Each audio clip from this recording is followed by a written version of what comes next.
Explosive storms that bring torrential rain, flooding, and screaming winds. Typhoon is the term given to hurricanes that form in the northwestern Pacific Ocean.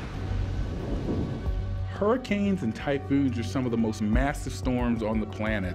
And we see very strong typhoons in the Western Pacific, more commonly than people may think. Here among the tropical islands north of Australia are some of the warmest waters on the planet. Fertile breeding ground for monster storms. By late October 2013, this region has already produced 14 typhoons. And now, unlucky number 15 begins to form. A killer whose name will soon become synonymous with devastation and heartbreaking loss. Haiyan.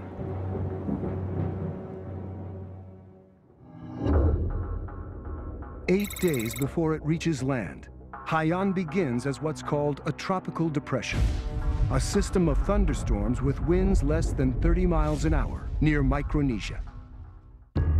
In Hawaii, the Navy and Air Force's Joint Typhoon Warning Center monitors Pacific storms to protect U.S. military and government assets. We first noticed a weak disturbance southeast of Pohnpei Island, which is in the Micronesian Islands, the easternmost quadrant of the Micronesian Islands, on November 1st. We kept tracking the area until we kind of saw a broad general circulation. Tropical storms form over water 80 degrees Fahrenheit or warmer. The heat drives evaporation, and as the rising vapor cools, it forms clouds, releasing energy as wind and rain. The warmer the water, the more energy available to power the storm. We knew we had a pretty rich set of ingredients because we had a warm ocean temperatures underneath it. It was pretty good circulation that had built up. So now this one's going to get pretty big. Over the next 24 hours, the storm system continues to grow in size and strength. The rotation of the Earth causes the strengthening system to spin counterclockwise in the northern hemisphere. When wind speeds top 25 knots, about 30 miles per hour, the center issues its first alert. Our first warning went out on November 3rd at 1 a.m. Eastern Standard Time. At that point, our model fields extended out to 5 days, but 5 days out, there was a lot of uncertainty. Very early on, the computers predicted that Haiyan would continue tracking over a layer of unusually thick warm water, 86 degrees to a depth of 300 feet. More than enough fuel to fan the flames of a strong storm. But just how strong, no one could yet know. In the forecasting community, intensity is the difficult thing to forecast. We knew it was going to be a strong storm. We didn't know exactly how strong, but we knew it was going to be a big one. On November 4th, 36 hours after the first warning, Haiyan becomes a typhoon. Now with sustained wind speeds of more than 65 knots, about 75 miles an hour. And it is growing stronger with alarming speed. At that point, it was just south of Guam. Within the next 24 hours after that, it intensified 65 knots, so it doubled in intensity.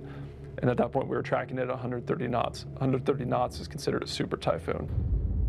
A super typhoon. With sustained wind speeds above 150 miles an hour. As destructive as the most notorious killer hurricanes. Like Katrina, that hit New Orleans in 2005.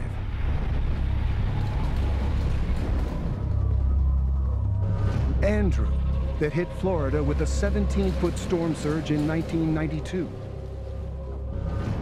And even Camille in 1969, with wind speeds near 200 miles an hour at landfall. And with every passing minute, Haiyan continues to grow in size and power, and looks likely to slam into one of the region's most vulnerable targets. the Philippines. More than 7,000 islands, 120,000 square miles of land, about the size of Italy, but with nearly double the number of people, and a population density 10 times that of the US. It's considered a newly industrialized country with a growing economy. But millions of people still live precariously, while also facing a multitude of natural threats. The Philippines is subject to a variety of different natural hazards, including volcanoes, typhoons, earthquakes, flooding, landslides. But at the same time, it is a socially vulnerable place with many, many people living in extreme poverty. The millions of Filipino people living in coastal communities are accustomed to occasional typhoons, even super typhoons. In the days leading up to landfall, most residents are taking the storm's approach in stride. It was not an alarming thing for us. We've been used to typhoon, and so it was not something extraordinary to be worried about. Everything was just so normal. I mean, day-to-day operation of the grocery, people were buying, but they're not in panic. But Haiyan is already far stronger than most typhoons, thanks to near-ideal atmospheric conditions. In a strengthening typhoon, warm air rises through the eye like smoke up a chimney. Crosswinds, called wind shear, can disrupt or block that flow, weakening the storm. But in the vicinity of Haiyan, wind shear is low. Additionally, the column of rising air benefits from winds in the upper atmosphere. In the upper levels, you need to have outflow from the storm, and that's basically wind in a position that's going to carry the energy that comes up through the atmosphere away from the center of the storm. The high-altitude winds create a suction effect at the top of the storm, drawing even more warm air in at the bottom of the column, feeding the storm like a roaring blaze in a well-ventilated fireplace. I'm drawing lots of moisture, lots of air, hot energy up into the chimney. I've got all the ingredients down at the bottom. I'm going to grow a nice, hot, warm, crackling fire. As the storm reaches its peak intensity, the atmospheric pressure in the eye drops, possibly to one of the lowest levels ever observed, on par with the previous record, which was set 35 years earlier. The lowest recorded atmospheric pressure ever on the planet was recorded in a super typhoon Tip from 1979. Early on with Typhoon Haiyan, many of us suspected that it could rival Tip in terms of its strength, just based on the structure and the intensity that we saw from various satellite data sets. Low pressure is an indication of how rapidly air is moving up through the eye.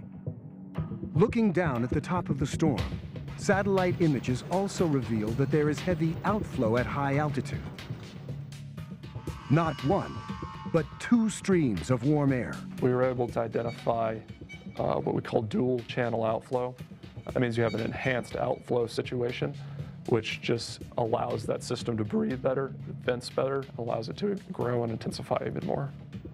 And there was yet another sign of the storm's incredible power. In the Western Pacific, we use a technique. It's called the Dvorak method. And it's where you actually look at the cloud structure, the banding of a particular typhoon, and you create a Dvorak number. Dvorak numbers indicate wind speed. The highest number on the scale is 8, reserved for the most powerful storms on record. On November 7th at 7 a.m., our SAT analyst looked back at me and she said, "Sir, we're at 8080. And 8080 in the Dvorak scale corresponds to 170 knots. 170 knots, 195 miles an hour. This is a visible satellite image of the storm at its strongest point, and you can look right down in the eye and see the ocean waters below. The strongest winds, this is a daytime image, are right around the eye wall. This storm is reaching its peak strength at this time. This is just an incredibly powerful storm. On the afternoon of November 7th, the Philippine Weather Service upgrades their typhoon warning to Storm Signal 4, the highest possible. But for those on the ground in harm's way, there is still little tangible sign of what is about to hit. There was only a few rains, and even when we were already signal number 4, very fine weather. So I was so surprised. I was even telling myself and my kids that it's okay to have signal number 4. Finally, those living along the coast begin to take note. But preparations are far from adequate. We started to pack our things.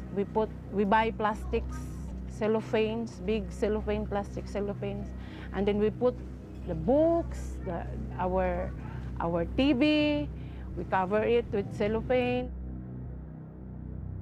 Haiyan is now almost 300 miles across. Forecasters around the world are watching intently, looking hopefully for some sign that it might weaken.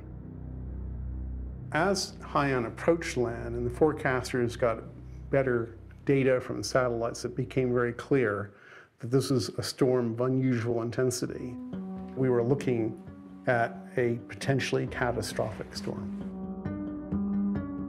One reason for alarm: Haiyan is unusually consistent. It intensified very rapidly and is now maintaining that intensity.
fluids. So here, they pile up here.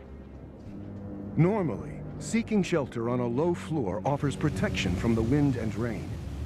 But now, there's a new and far deadlier threat: storm surge.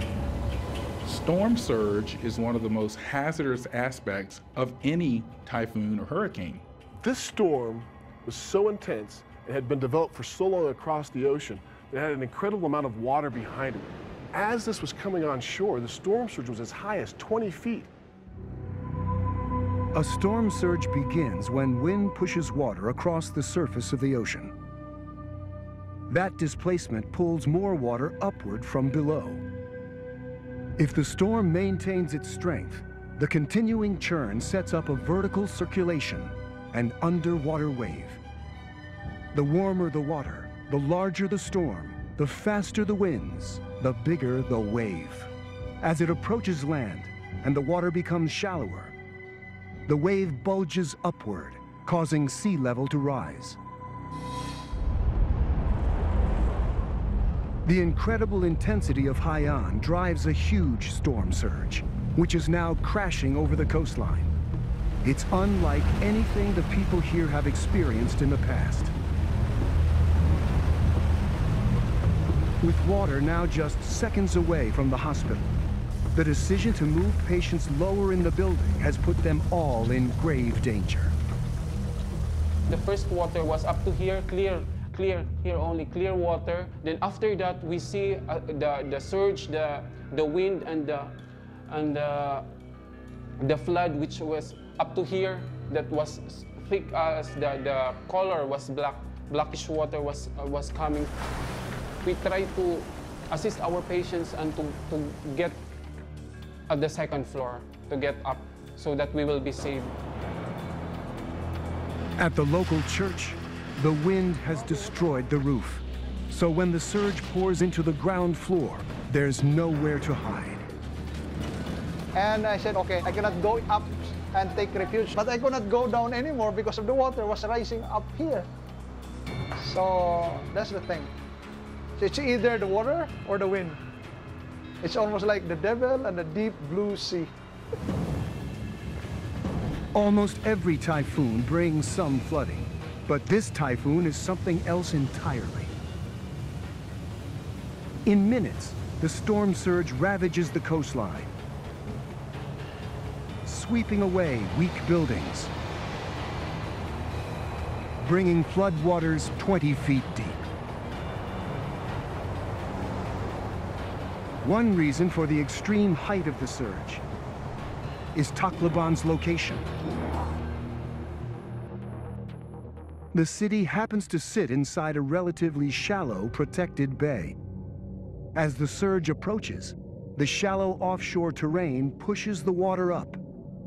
And at the same time, the narrow confines of the bay squeeze the water, causing it to rise even further. In a storm surge event, strong onshore winds can really funnel water into these bays. So it's a little bit counterintuitive. These areas that tend to be the safest for cities or for marinas in a storm surge event often are the most dangerous. The height of the surge brings horrendous flooding and destruction. But there's another reason that the surge is so deadly.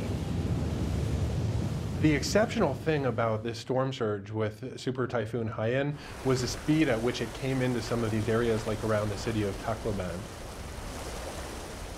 Storm surges generally kind of come in increments, a foot or two, meter at a time. One recent example of a gradual surge, Hurricane Sandy. The powerful storm took 24 hours to push up to 14 feet of water onto New York and New Jersey. But Haiyan's 20-foot storm surge arrives in just minutes. Video from this storm shows that the 20-foot storm surge came almost instantaneously, like a tsunami. And so the devastation underneath this storm is unlike anything else we've seen underneath the tropical system on this planet before. For those near the coast, there is no escape. And for those whose houses have been destroyed, the rushing water is deadly. Then the water came in. I told them, get up. up water. And just like that, the water rose to my chest. It was not a normal flood from rainwater, but a wave coming in from the shore. It was so sudden. It was at my ankles, then suddenly up to my chest, and the next wave brought the water up to my neck until I was completely submerged. My child held onto my shoulder to keep me near.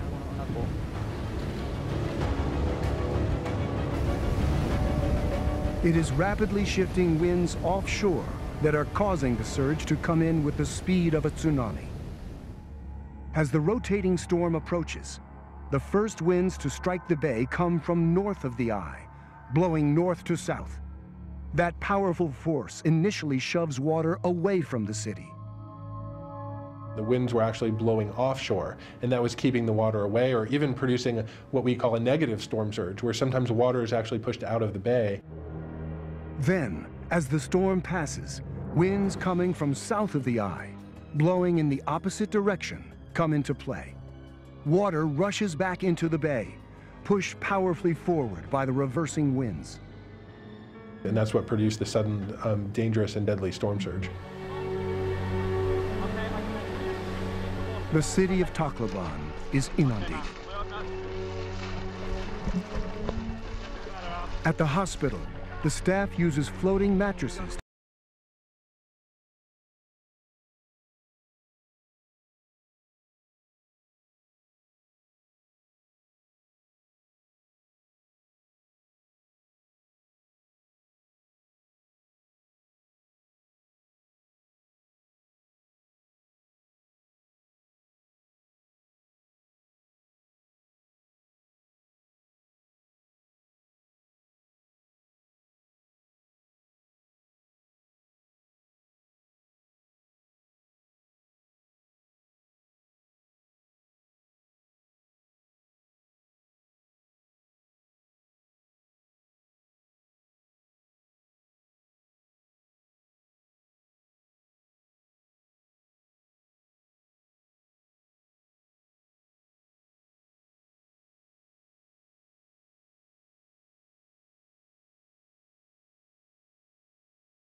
In the immediate aftermath, survivors struggle to understand why this storm brought so much suffering. Why so much dead, so much casualty with this typhoon? The media, the local media, even our own weather center, underestimated the surge. They were only monitoring the direction of this typhoon, the speed, and the strength, but never mentioning about the surge. That's one of the reasons they were confident they were staying at home. because they do not know what is a storm surge. They could have evacuated. Mandatory evacuation for all the people living in the sea line, 1 or 2 kilometers inland. But the thing, it did not happen. Nagbrublag na mo, nagkabrublag na lang kamo. So na, ito rin daw, okay. So they said that during the typhoon, they were actually here. They did not evacuate. They were here in this, there were 3 families inside. And when the surge came in, destroyed their house and split them up. And in the process, they lost a lot of their family members. The mother? The mother, my 3 children, and the 2 children of my sister. The Philippine Weather Service did predict a large storm surge, but no one expected that it would come so quickly into places like Tacloban.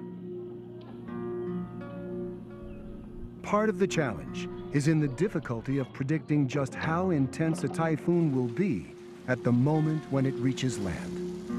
That becomes a little bit difficult because you have a lot of complex things happening. How will these different ingredients, like the track of the storm, the wind speed, how will all of these things really affect the water height? We really have a long way to go with storm surge modeling. We've come a long way, but we have a long way to go. Surge models depend not only on the coastal geography, but also on wind speed and direction at landfall. In a powerful typhoon, those variables can change rapidly, making the kind of precise prediction that might have saved Tacloban extremely difficult, if not impossible. Tacloban, which was devastated from Typhoon Haiyan, if you shift that track a little bit, in the next storm, they might not get a storm surge at all. Even without the surge, such a sustained bombardment was bound to bring death and destruction. But there were also signs that life is very resilient. Across the islands, many new babies weren't willing to wait for the storm to pass. My husband shouted out, "The baby's here, it's born." We were just thankful that we survived. In the immediate aftermath of Haiyan, many survivors have no water, food, or shelter. Some places are so remote that essential help is slow to arrive. When some airports open a day later, aid begins to arrive for the victims of Typhoon Haiyan. Cargo planes ferry high-energy biscuits, rice, water, and other supplies from the U.S. Hey, that staff sergeant right there, tell them we need as many people as we can to offload the T-130. We're gonna get some Marines as well. The American military deploys a strike group from Hong Kong and Japan. 9 ships, 23 helicopters, and 7,000 personnel to distribute 300 tons of aid to storm-ravaged islands. So this is a helicopter landing. It's one of the helicopters from the strike group, and we're getting ready to load up more people and supplies. We are bringing food, water, supplies, shelter, and medicine to everyone that we can get supplies to. And right off the bat, we're trying to get to the most urgent need, typically people that are isolated on smaller islands that can only be accessed by boats or by helicopter. In the first few days, military experience proves invaluable. It's quite busy, but it's actually something that the military is very good at. And you know, I'm just a liaison, but I can tell you the Marine Corps logistics specialists, the Army and the Air Force, U.S. Air Force, they're all magicians when it comes to that, and I'm glad that we have them on our side. They make stuff happen and keep supplies at the front. In this case, the front is disaster relief.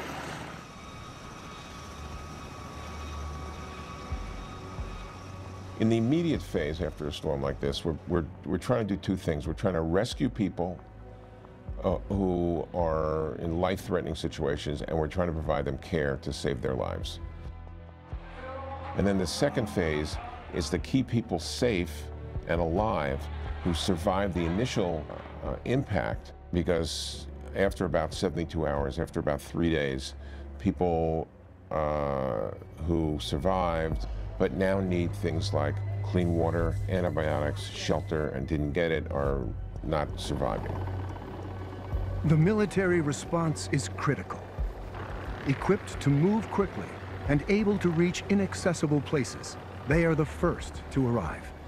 But after a few days, the job falls to non-governmental agencies and other specialists who are already laying the groundwork for a longer-term effort. So far, this has been very effective from what I've seen. It's been one of the most effective responses I've ever seen, actually. Had some real struggles getting aid in to start with logistical challenges. The airport was destroyed, the command center was destroyed, no electricity, the roads were clogged with debris, with dead bodies. So huge logistical challenges. But now that that's up and running, now that we've got a way in, yeah, we can just see the aid effort kind of multiplying over the coming days.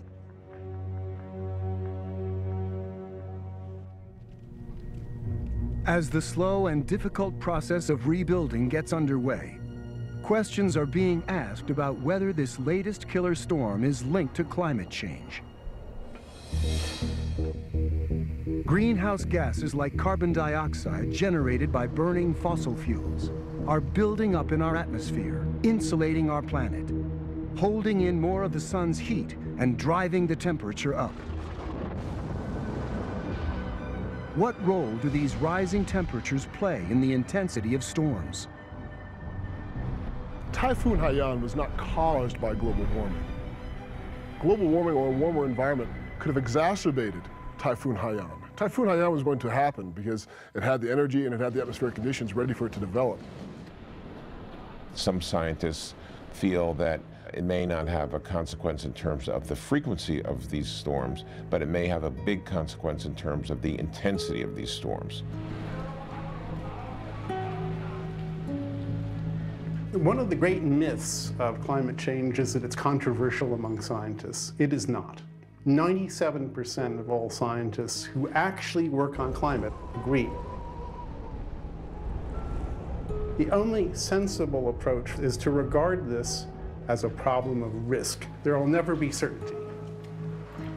If we're very, very lucky, maybe not much important will happen. If we're very, very unlucky, it will be catastrophic. We think there is a relationship between the incidence of intense storms and climate change, but we don't actually expect to be able to see that in real data for perhaps another few decades. The way I like to frame that is in terms of steroid use in baseball. I can't tell you specifically which home run a Major League Baseball hits was caused by steroid use. But in the average, we know that during the steroid era, there were more home runs and there were longer home runs. And so that's kind of how I frame the discussion about climate change and hurricanes. Any specific typhoon, like a Haiyan, can happen in a given year. But are we loading the deck or loading the dice towards more intense storms in the future as we provide a warmer base of ocean water for these storms to tap into? Warmer oceans cause water volume to expand. At the same time, glaciers are melting. The result, sea level around the world is rising. A rising sea level makes these storms far more dangerous because it puts that many more people at risk with the storm surge. What's not so commonly known about sea level rise is that it is not globally uniform. The Philippines is one of the parts of the world which has seen in the last 20 or 30 years the most rapid rise in sea level. And we think in the last 30 years it was about 8 inches or so higher. It's not going to take as powerful a storm surge to create the damage we saw from Haiyan if sea level is 1 or 2 feet higher 50 years from now. So the vulnerability of our coastal communities that are traditionally or historically in the path of these storms is only going to get worse just from sea level rising, let alone the fact that we may have more of these storms or more powerful storms. Haiyan's storm surge was a function of the strength and direction of its winds, as well as the shape of the coastline and the underwater terrain. conditions not unique to the Philippines. We might be tempted to think in the developed world, well, if that same storm hit America or Britain, the consequences would have been a lot less. I don't think so. If that storm had hit the southeastern US, that was so powerful that I think it would have been as much a disaster and economically a lot more of a disaster just because there's so much more stuff there. One densely settled area in the US that might be particularly vulnerable to a lethal storm surge is on the west coast of Florida. Tampa and St. Petersburg, home to almost 3 million people. This area has all the factors that could produce a really devastating storm surge. They have a bay there that can really funnel water into that area. They are in the subtropics there, so they can receive strikes from hurricanes and tropical cyclones. Many hurricanes that hit Florida travel east to west, across the peninsula. But twice in 1848, hurricanes traveling northeast made landfall north of Tampa, pushing a large surge towards land. And some storm surge modelers have said that you could get a storm surge exceeding 20 feet in the Tampa Bay area. Because no one alive has experienced that type of hurricane, few in harm's way are prepared for its effects. If you drive around the Tampa area, if you look at the flood defenses, you'll often see huge subdivisions with very expensive homes right up to the waterfront with maybe a 2 or 3 foot seawall. Easily in a major storm surge, those homes would just be completely washed away. You need a very specific track to funnel water into that bay. It doesn't happen too frequently, but it has happened before and it will probably happen again. And that's just one community that may be vulnerable. In an era of rising sea levels, hundreds of millions of people around the world may be affected by coastal flooding. As the aftermath in the Philippines makes plain, the stakes for any vulnerable coastal community threatened with a Category 5 hurricane or super typhoon are high. Haiyan has created one of the worst resettlement crises in recent memory.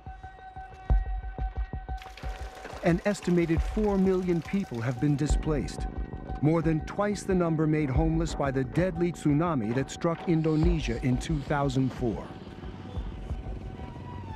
In the hardest hit towns, the relief effort will need to continue for years. Even those who have witnessed other catastrophes have difficulty coming to terms with the extent of the loss. I'd come down walking just a few days after I arrived, and I looked out over the ocean.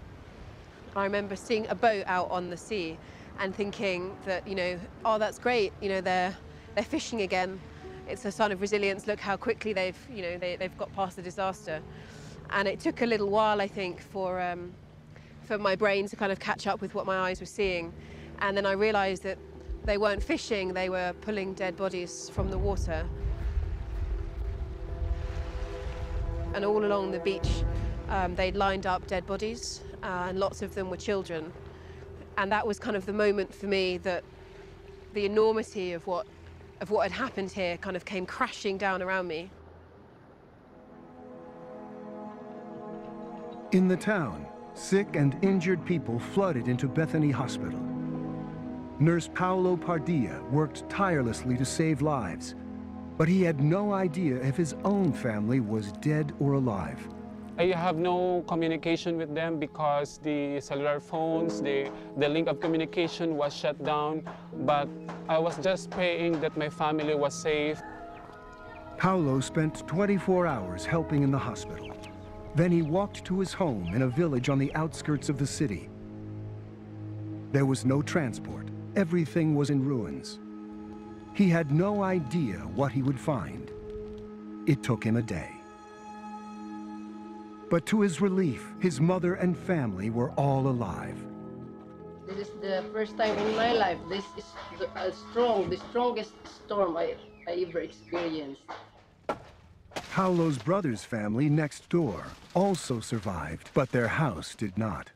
It was that fruit tree, the big branch of that was able to fell on the house of my brother. My daughter was so scared So we run out and go to our mother's house. The concrete walls of Paulo's mother's house withstood the fierce winds of Haiyan, but they were no protection against the storm surge. Floodwaters rushed through the house, and for 8 hours the family huddled together on the steps. Sit down here, my granddaughter, my daughter-in-law here, my husband standing, holding the ceiling because it might fall to us. So we just keep on praying, Lord, please save us. Paulo's family was spared, but their city had become a disaster zone. Whole neighborhoods were left barely recognizable. You cannot see many of the houses there because it's covered with foliage like trees and leaves. But now you could see even that mountain at the end. Now it's all gone. In many developing countries, there is no choice. If you want to support your family and yourself, you have to live near the coast. You are forced to remain in place even in these high hazard zones. Many survivors are haunted by memories of what they endured during the storm. With his home blown away, Carlito Arias found himself desperately holding on to his children as the sea surge came rushing in.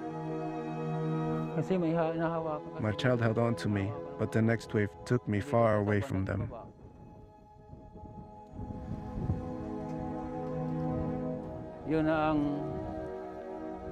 That was the most painful part. I couldn't protect them any longer. Once the storm had passed, Carlito searched for the children and relatives he had tried to protect. One by one, he found their bodies. He was then left with the task of burying his dead. I told the family the news, that we didn't have a choice but to bury them ourselves. So we wrapped them well in hand-woven mats. The burial was swift. No time for the usual embalming and coffins. They were laid to rest, all together in a sacred place. I want to cement it well, to show I haven't forgotten and still love them.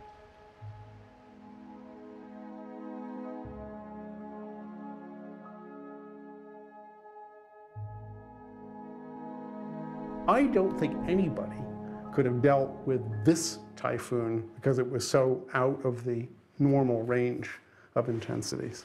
Haiyan became as destructive as it did because of a coincidence of very favorable circumstances. Haiyan had everything going for it. In some sense, the people of the Philippines had everything going against them in this event.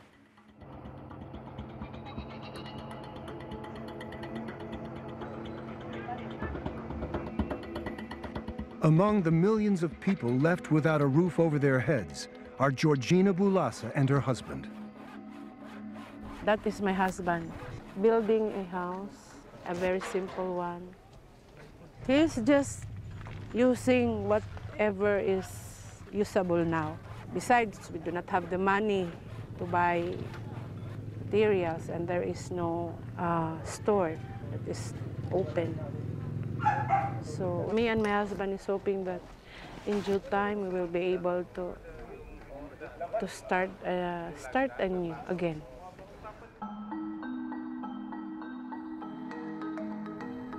Nurse Paulo Padilla is back to helping those affected by the typhoon. With Tacloban's hospital flooded, relief workers have set up a temporary medical center. What's new in the last 2 days for us is that there's a feeling of joy, of hope in our lives, especially for us nurses, because we can continue our work.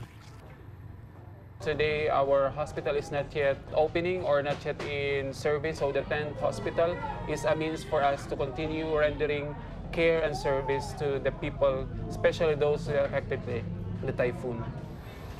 Ate, your medicines, ang ibang medicine, ibuprofen, amoxicillin dito ka mapila ha. Tapos na ang tetanus vaccine. Okay.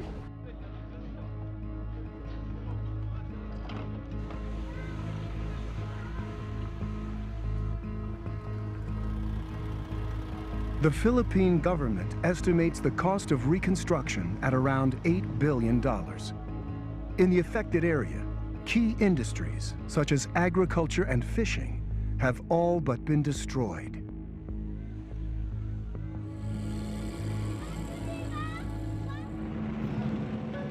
For the people on the ground, it would be easy to be overwhelmed. But the job now is to rebuild. We don't have no plan to go elsewhere, but to stay here and rebuild whatever we can, because this is our home. No place like sweet home.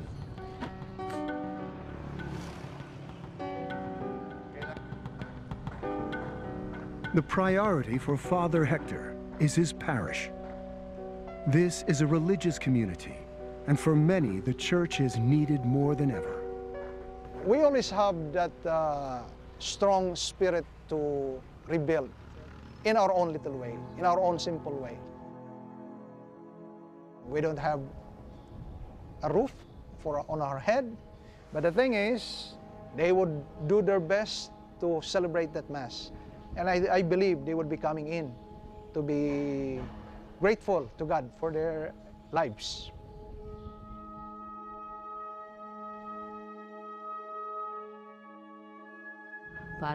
What are we going to do? Even money to buy little things, we don't have any. So what are we going to do?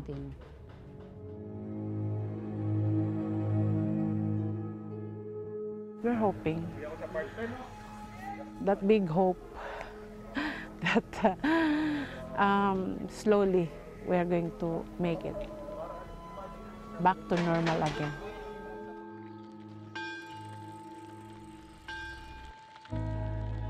It's a tradition for Filipinos that they never give up. In spite of all these disasters, in spite of all the tragedies, they won't give up. We lost a lot of lives, and that's a fact that we have to accept and to live with. It will take some time. It's part of our culture that in spite of all the pain, the sufferings that we have endured, they're still smiling.